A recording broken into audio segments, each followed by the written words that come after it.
I can agree. Okay, so for those people that have heard of the game AAAA, somebody made a game that's probably going to get sued because it looks just like it. Well, not really. It's a 2D version of AAAA, A Reckless Disregard for Gravity, which is out for PC on Steam now, only $10. Or is it 15? And it's all about free falling. It's been out for like 4 months now. You free fall, and you have to hit all these score plates and like do a parachute at the end, and it's really futuristic looking. So they made a 2D version of this falling game, but I think you go up in this game. So it's VVVVV, and it was reviewed pretty good. I love that, like, every room's a puzzle, up to 8 colors on screen at once, keeping in mind that they went for the Commodore 64 graphics style. Free demo online is available at whatever. Free full game, demonoid.com, because it's $15 for this Commodore 64 looking game. It's full version. I don't recommend buying it. Not that I condone pirating it, but $15 for a game that they say is review it as 2 hours of gameplay is not worth it. Not worth it. And it can be very frustrating every 3 seconds. So it's worth a try. There's a free demo on their website. It can be purchased also on that same website. The letter V. No, you're just the only chatter. How about that? It's really not that good, but it's AAA inspired, and AAA is a great game. So go grab AAA for the money that you could be spending on this shitty Commodore ripoff. I give it 3 weeks before it's sued. 2 weeks, 3 weeks, 4 weeks. I don't know. Unless it's like they struck a deal with the makers. It's a shitty 2D remake of something that's already good. What do you think, Jade? Hold on.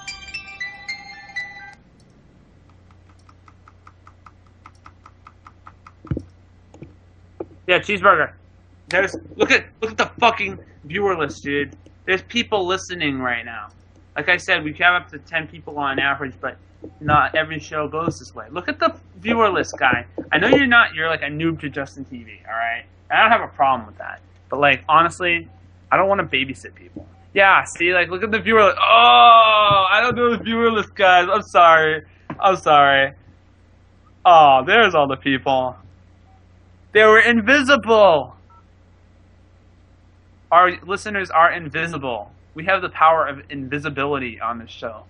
Random Insanity Live 2.0. It is invisible. Right now, this is weird because it's like a 2-host thing going on right now.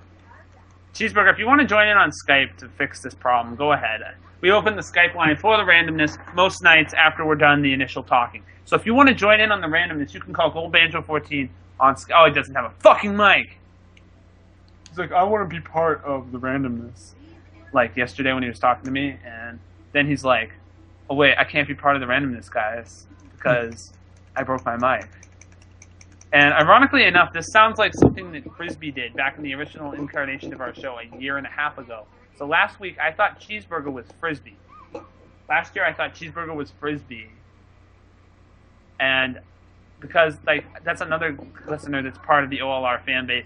And it's just like, oh my gosh, wait, Cheeseburger broke his headset a year and a half after Frisbee broke his headset when trying to get on our show. Next time we try to finally have a new person involved, they're going to break their headset too. That's basically the curse that I guess the show's going to end up having. It's going to be like, oh wait, Jaded, what happened recently? What happened recently to your headset? Your my Xbox friend's Live dog headset, chewed it up. What? My friend's dog chewed it up. So what is your Xbox 360 headset now? It is broken. Actually, it's half broken. I can hear through it, but I can't talk. See, that's 3 people in a year and a half. That's pretty good, guys. That's pretty good. That's a pretty good record. That's not that too bad. 3 people and wait, no, Christy broke a lot of headsets too. We've had a lot of broken headsets. It's normal wear and tear on a radio show that's been going for a year and a half, so it's okay. It's not a curse. How about some more news? Some Peggle news? How about some Peggle news? Yes, tell me about Peggle Nights. All right. Because I know that's what you're going to talk about. No, it's something about free levels and shit. Peggle Knights. Free levels.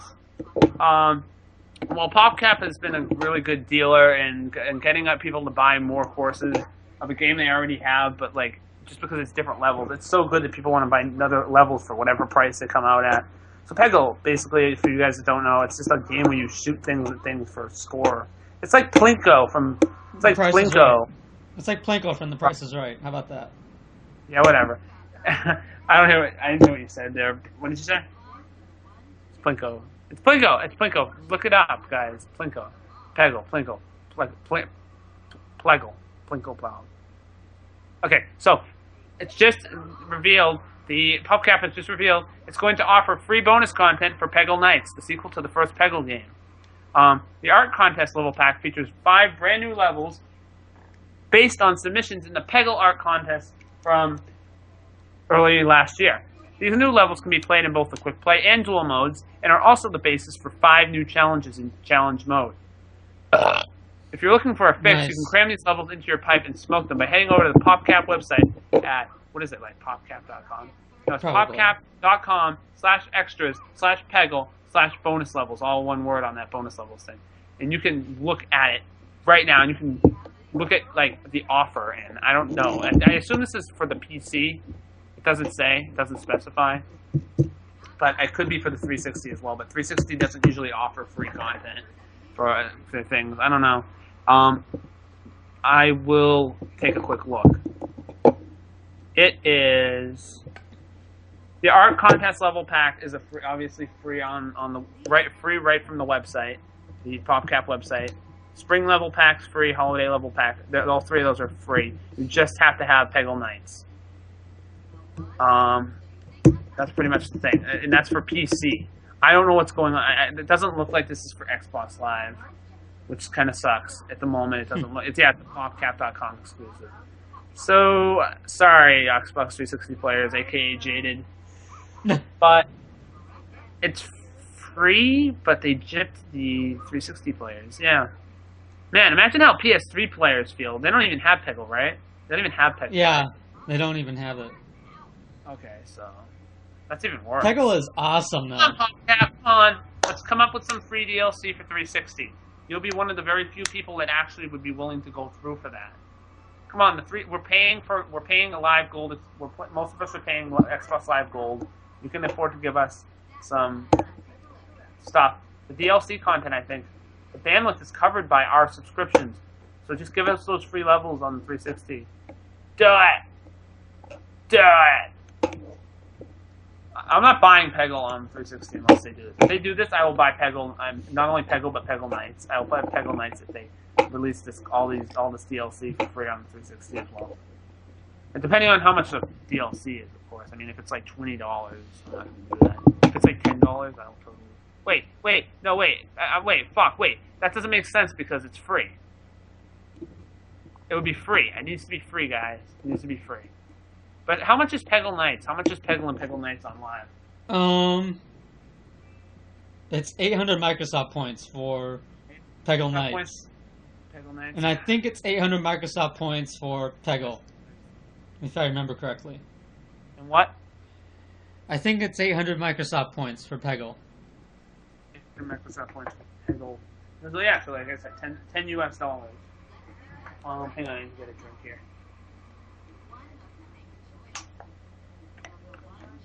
That's not bad. I've been thinking about getting. But Peggle is totally worth it. I know, but I've been thinking about getting Res HD, even though it's one player. It's like a must-have title. But like you're right, it doesn't have multiplayer, so I should probably get Peggle. I need to get a points card. How about that? You need a points card is what you need. I know, but I'm running low on money at the moment. I'm gonna wait a little while. I'm trying to procrastinate on buying stuff until March because that's when my birthday is. So I'm gonna procrastinate a little more. By the way, they're selling an 8 GB USB drive in like certain drugstores, I guess, and it's like an 8 GB USB thing with like casino games on it, casino PC games. It's kind of weird. I don't know what that's all about. I don't know. I just caught that on the screen grab on my RSS feed. Animal Crossing tissues in Japan. I should tell Kasuni about this one. To mark its 30th anniversary, Japan tissue brand Ellie Air is collaborating with Nintendo's Animal Crossing. Nothing says tissues quite like Animal Crossing. These tissues are limited edition and will go on sale from January 21st to March 31st in Japan. As children and family use high number of tissues, I don't know. Cute characters often show up on tissues in Japan. As something like this is not, I don't understand. It's tissues, guys. It's Animal Crossing tissues. I want to get these. I really do. I want to get these tissues. Okay, I'm gonna keep that one started. Valve is looking for user-created items in Team Fortress 2, as if they haven't been supporting the game enough lately, which is all good. The PC users of Team Fortress 2 now get the opportunity to make their own items for Team Fortress 2, provided these homebrew creations follow guidelines that obviously are in place to make sure that they make sense in the Team Fortress 2 world. There was once a time when blah blah blah blah blah. You know, okay, so today, blah blah blah. Valve announced that players would soon have a less annoying way to keep going. But yeah, designing their own items and avatars, which could possibly show up in game. Of course, you cannot simply break one of the classics by including a mini nuke launcher for them. There's a number of restrictions as to what's appropriate for the game. There's a tips and tricks page on their website to find out how to ensure that your homebrew creations are to Team Fortress 2 acceptable. For instance, a new fedora for the sniper? Absolutely. A gun shaped like genitalia for the heavy? Unfortunately not. Well, obviously. That one was pretty obvious. I really do like the fact that Valve is supporting their customers on this. I really do. They've supported them on Left 4 Dead. They've supported them on Team Fortress 2. You know, they haven't supported them on making Episode 3 for Half-Life 2 yet, but that's okay because they're taking their time to make it better, right?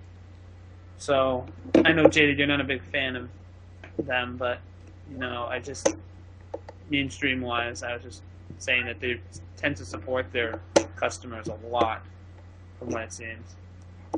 How about something that Sony should have done a long time ago? How about PS3, and this is not, fuck Staples. Alright, PS3 firmware 3.15 becomes mandatory and fixes a minor trophy glitch. I honestly hope that they continue to make PS3 firmware updates mandatory, but they usually don't. Many readers have... Firmware 3.15 was released on December 9th, 2009, and it introduced the ability to play PSP minis on the PS3, and fixed a trophy glitch, which would fuck with the trophies. I don't know how that works. But it is basically the representative from Sony says, users can avoid this problem by updating the PS3 system to firmware 3.15, and therefore we've made it a mandatory update. We apologize for any inconvenience this may have caused, and appreciate your understanding and continued support. And if you haven't updated your PS3 yet, make sure to allocate some time before attempting to jump online, because it could take a while. A pro tip from Joystick themselves is just download it to a flash drive, hook your flash drive in, and download the update from that, because it'll be a lot faster than downloading from the Sony server or something. I don't know. A lot of people are going to be downloading from Sony in general, so hopefully their online site has a different server or something, and that'll split up the load. So they recommend putting it on a flash drive, downloading it and putting it on a flash drive and installing it off of that. Now, people can. The only thing I can think of that's a bad thing of automatically forcing this update is not allowing people to do homebrew. Honestly, other than that, for all legit people, they have really nothing to worry about. Us Xbox 360 users have to do a mandatory update anytime we want to do anything on live that's new. And I mean, it's not like it's crazy on updates, but like it's just become a normal part of the 360. I mean, I think that personally, I think that Sony should make their updates mandatory. It'll stop cheating online. You know, there's not that much piracy for the PS3 as it is. I mean,